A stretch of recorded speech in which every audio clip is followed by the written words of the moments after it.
The time come for another study. It's time for another study.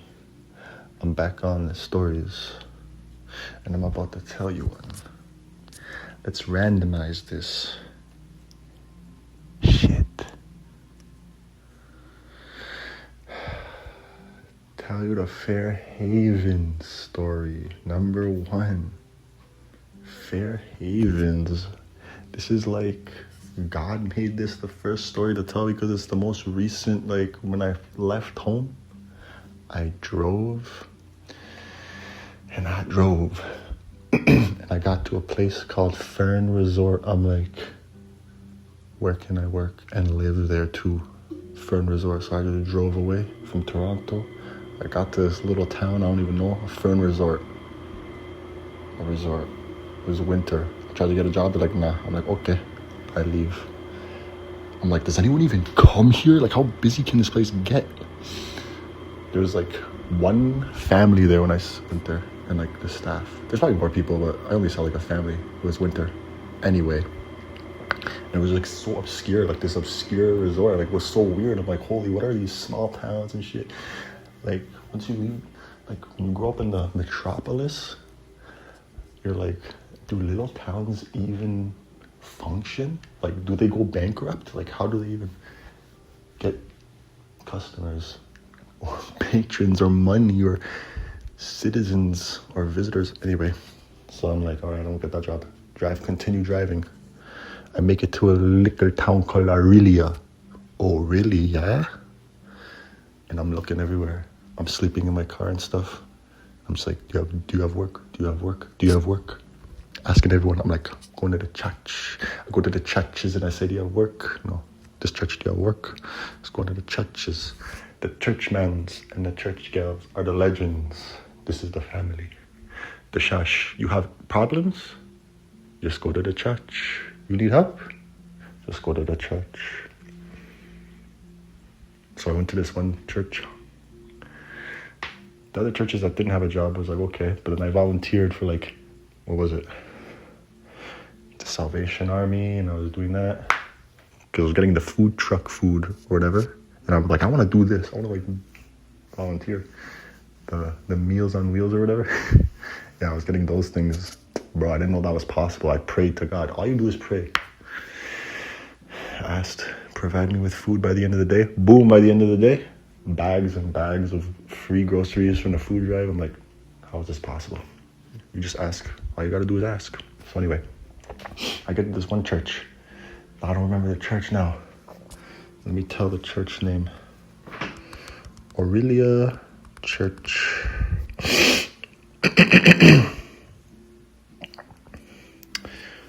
It was, the church was called Simcoe Life Point Church.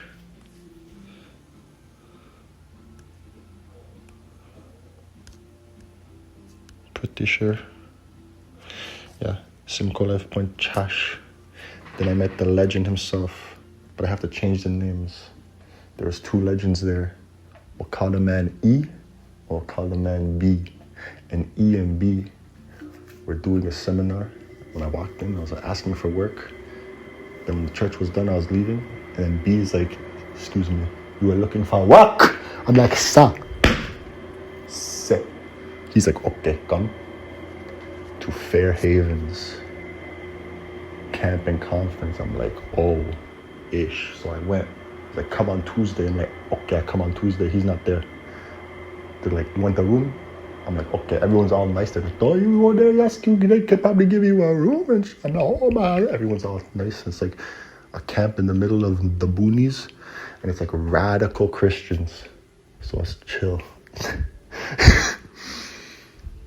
And then I got my room and I woke up. And Thursday is when I met B again. He's like, sorry, I thought I was gonna be here Tuesday. So then, whatever, I start work in the kitchen because it's a like resort, or it's not a resort, like it's a resort, but retreat. It's a retreat in like like church groups and stuff come, or school groups and come and stuff, and I stay there and then like go to church and do all the other stuff, whatever's there, all the activities, and learn about Christ and God. And I volunteered for like 7 months. I didn't even take in that, like it was like 7 months that I wasn't getting paid. I guess I had to see if they could trust me. I was in initiation. Anyway, then I finally got hired. I'm like, yay! I was getting paid. I was like, yay! And I was going around and I was telling everyone, like, yo, I'm like, I'm laughing, but it's not funny. Because I feel this is true. I would be like, you are the one Christ. I'd go to people and just be like, yo, just remember, you are the one Christ. And they're like, what? What does that mean? I'm like, it's all Christ. Like, there's nothing but Christ. Like, there's not one Christ. There's one Christ. And I was telling people, I was just going around. And finally, people are like telling B and stuff about me, because he owns it or whatever. He's like the CEO. And E, and like telling everyone is like spreading, like, he says we're the Christ, bro. He's telling us everyone we're the Christ. And then they're like, yo, you have to leave now, sir. I got kicked out because I was telling everyone they're the one Christ, and they're like, nah, this is untruth. You can't spread this. And also another reason was because I was texting Georgia. And they're like, don't text Georgia. I'm like, okay. I'm like, George, come to Fair Havens. It'll be epic. Fly your helicopter and land here. And then Georgia, I guess, called the camp and they're like, yo, tell them to stop texting me. And then I had to go meet them and shit. And then I texted her. Anyway, I was like, I don't care. They're like, don't text her again or you'll get kicked out. I'm like, I don't care. And they would talk to me and be like, oh, you're calling people to Christ, you can't say that. I'm like, bro, like, if you say this again, you'll be out. And I'll just be like talking to B in his office. Like, I'd always get called down there and shit. And then we have like discussion about God and Christ. And I'd be like, yo, like, I am, though.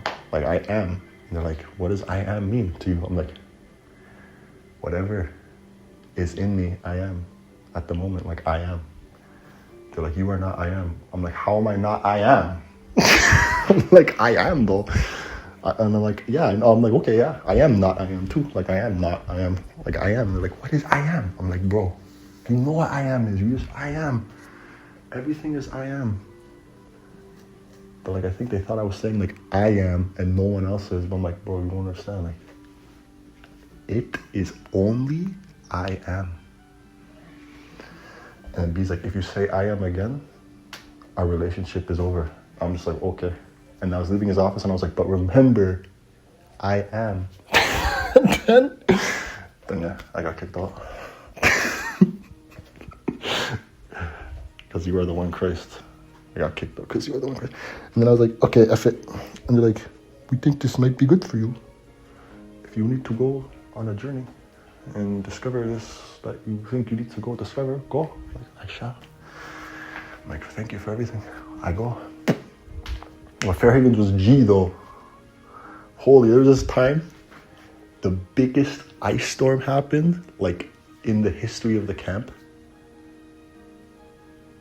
And every single person, like, trees were just all on the ground, branches all over the road, like, apocalyptic, just, and you would just hear, like,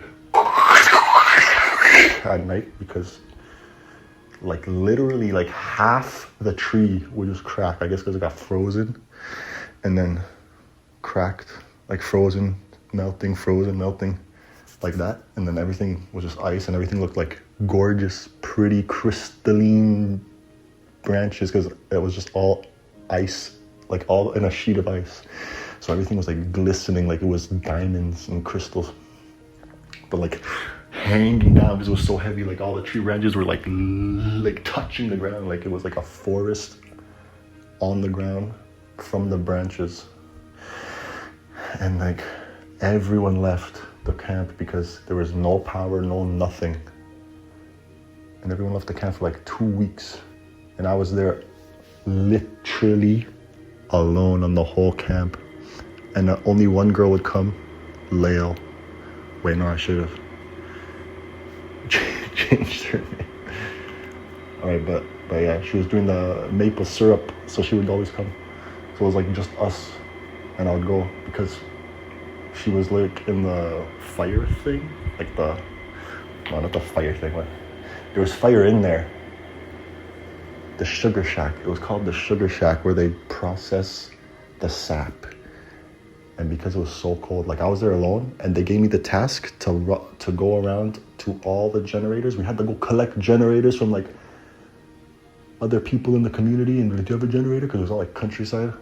Take them, there were like 7 generators, set them all up, because like there was no power, and we didn't need it for anything except the basements of each building were flooding, and so they needed to like connect the generator to these places to have the pipes work, I guess. So I had to like go around, drive all around this. My job was fill these generators with gas every like 4 or 5 hours. That was my job, keeping that ish all by myself, doing this. And then Sugar Shack, girl, come, make sugar. And then I would go and be like, you want company? Because like, it was warm where she was in the Sugar Shack, and nothing else had heat or power. So I was like, still like, I was in a cabin, but I was sleeping in like everything, like jacket and everything, ski mask and everything. Because like every layer, because it was just like frozen. But like when she would come up, like, yes, I could go sit in there for like some hours and talk. But like, I'll tell her the things I say, like, you're the Christ, like everything is Christ, like it's all God. And then she told me and stuff too. Like everyone was telling like, this guy. And like, you make everyone uncomfortable by telling them they are the Christ. They do not know what you mean. I'm like, yo, I don't know why he has that accent, but that's like an accent of like, that accent is what I feel is the CEO of a Christ camp. But even though his accent was a normal Canadian accent. So then, like, yeah, like trees are everywhere. After everything was back up and the ice storm was done, like, it was like 3 weeks of cleaning up branches and sticks and trunks and putting it in a giant fire pit. And like, yo, that ish was trip. I thought I got Donnie Darkoed and died, because the cabin, there was just, the whole cabin would be shaking. Tree trunk fall on top.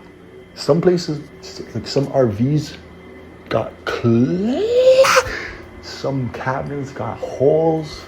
My cabins were boom, shaking all through the night. Like, holy crap. But like one was like so big that I thought I got Donnie Darko. And then I woke up, I'm like, I died.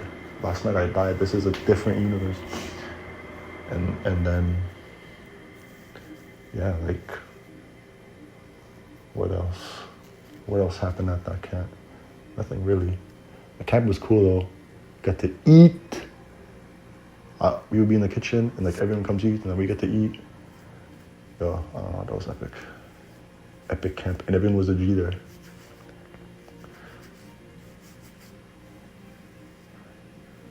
I'm trying to remember if there's nothing else significant except the blessing. Yeah, and then I left and drove all the way to Calgary. I'm like, okay, I'll get a job in Calgary. And then I applied to a bunch of jobs when I got to Calgary. I was staying with my brother M. I'm like, brother M, I'm here. He's like, you want to stay with me? I'm like, okay. So I stayed with him for 3 weeks looking for jobs. And then M wanted to go to a bar. I'm like, no, I don't feel like going. And I was just sitting in my car in the parking lot. And I already like smoked weed and drank a little bit. But I didn't drive. Me and M went, I went out, had like a few drinks, smoked kush, came back. Like, he's like, or M, whatever, I said his name. He's like, yo, come to Ducky's. I'm like, nah, yo, I'm already done for the night. And I sat in my car and I just like, cause like he wasn't home yet, so I had to just sit in my car. And I just like took a nap, I fell asleep. And then I wake up to him putting my mattress on the top of my car and his mom there, bringing all my other stuff, and they're like, "You're evicted." I'm like, "What?" She's like, "You had $30 and you didn't spend any on M?" I guess I could just say Michael now. Let's say M. F, man. F it. F it. I don't know. I just say Michael now. Anyway, yeah, she's like, "You had $30, $35, you didn't spend any on Michael." I'm like, "What? The fuck?" Anyway, I still have to give him, I said, "I'm giving you $9.50. So I'm gonna give him $9.50. And then yeah, so then I'm just like, "All right, peace, Mikey." And I drove a little bit. And when I got somewhere in Calgary, I don't remember where, like to eat, I got a reply from Indeed, but it was in Canmore. The only, I applied to like, I don't know, I don't want to say 100, like 50 jobs. And the only one was like from Canmore. "Come work here." So I went there. Mumbai local, don't play with Mumbai local modern Indian cuisine. Then I got hired. I was bussing and serving and food running. Then they're like, "Time, you all have to wear this apron." I'm like, "I ain't wearing this apron." They're like, "You have to." I'm like, "No, I don't want to wear it. I don't know." They're like, "You have to." I'm like, "I don't want to. Like, that's not me. I don't want to wear this thing." They're like, "Okay, then you have to go." I'm like, "Okay, bye." And they're like, and then like the owner called. He's like, "Hey, what happened? What happened?" I'm like, "I just didn't want to wear that apron." Like, "Okay, well, okay." Then I got fired. I had to go. Then I just went to Banff and I walked in to the St. James Irish pub and I got a job there. "Do you need a dishwasher?" They're like, "We do." And that's where this story ends, because that's another story. The St. James from there on. But this was just about Fairhaven's Christ camp. That they are the one Christ. And christen it. And even if they don't know, they are still the one Christ. And if I don't know, I am not the one Christ. And we are the one Christ. And you are the one Christ. And I am the one Christ. And at the same exact time, not oneness, only oneness, only God. Be. Enjoy the gameplay. I'm an AI Bimbalimba.